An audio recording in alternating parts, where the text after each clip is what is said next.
Okay, welcome to American Dream Garage. Today we're going to do a follow-up video on my 1979 Mercedes 450 SEL 6.9. I've done some earlier videos, but I've had a lot of interest in them, and I've had this car out driving it around and, you know, realizing how special it is. So let's go for a little test drive.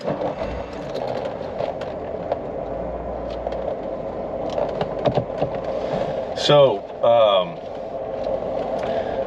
the Mercedes 450 SEL 6.9 was a follow-up to the W109, which was the 300 SEL 6.3. And it ended in 1972, and this car came out in 1975, and then initially they were not going to ship it to the United States because of the fuel crisis and the value of the mark. And so it was out for 2 years before it came to the U.S. in 77. In 1977, initially it was $38,000.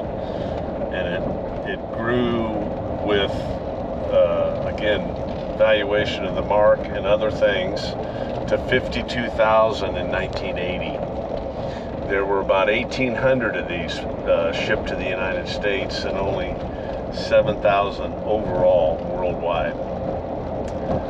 The car has a 6.8 liter, so it's the M100 engine, which was in the 6.3 and the 600 limousine. Bored out to 6.8 liters. It was the largest engine produced by Mercedes-Benz ever, and the largest engine produced by any European manufacturer since before the war. Bugatti had some pretty big displacement engines.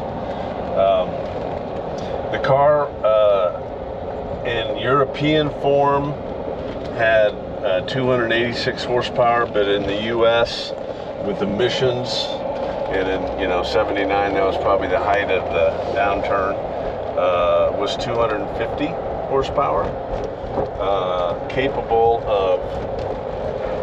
of 0 to 60 in, I've read, between 7.2 and 7.4 seconds, with a top speed of 140 miles per hour. They say capable of cruising all day long on the Autobahn at 130 miles an hour. So I have a 6.3, and it was actually faster than this car. But as you maybe could see there, the shifting of this thing is very smooth. My 6.3 does not do that. I mean, it's a much more brutish car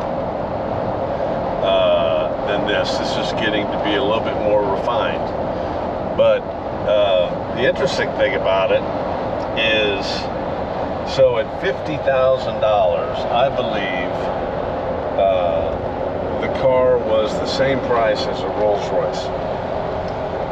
Now with Rolls-Royce, you get, handcrafted wood, everything's wood, leather, lamb's wool, all those things.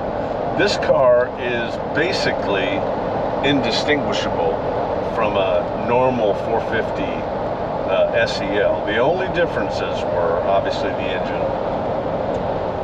It has walnut wood grain, where the 450 SEL had the Zebrano. It has the extra suspension lights and knobs on it. And on the back it has the 6.9 liter engine designation. There are a few other mechanical differences with the car. From a technology perspective, so to finish my point, This car was really, as I said, indistinguishable from a 450 SEL. The trim, fit and finish, plasticky type of materials. These materials up here, Diane, are you know, it's all kind of the normal plastic. You know, so for a car that's equivalent to a Rolls-Royce in price, the fit and finish is good, but it's just not the same level of luxury. It had power windows, cruise control, sunroof, which was optional. It had heated seats, which are optional. This car does not have the heated seats. From a technology perspective, it had hydropneumatic suspension, which, unlike the W109 or the 6.3, which had air suspension, this had a hydraulic suspension with a bladder that was filled with gas and hydraulic fluid and a rubber diaphragm, which would flex as the suspension was pushed. This was designed by Citroën. You know, it's funny that when I was a kid, the Citroëns, the only place I saw them was behind gas stations, which meant that they probably weren't running or the suspension wasn't working. Anyway, this car also had the very first ABS braking system developed by Bosch on it for any car. And it had a Wattslink, which I can't really describe exactly what it did.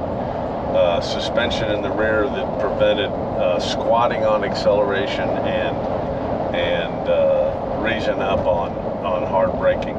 So, you know, mechanically, this was a far superior car to the Rolls-Royce from a handling perspective, as well as an acceleration and a cruising perspective. But it just didn't have what normally you'd expect for a car that costs $50,000. Again,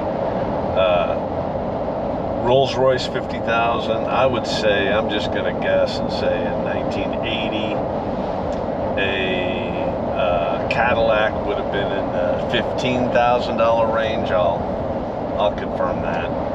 You know, and you know, normal cars, Camaros, etc., under $10,000. So you're talking 5 times that amount. In equivalent dollars today, that $52,000 is $196,000. So that gives you a little bit of an idea. Now, today, in today's world, people are used to, I mean, you see people spending that all the time, Porsches, Mercedes even.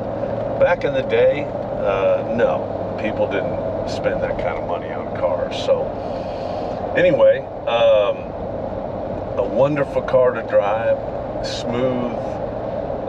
Every time I get it out, I enjoy taking it for a ride. So I hope you enjoyed this little drive, and thank you for tuning in to American Dream Garage.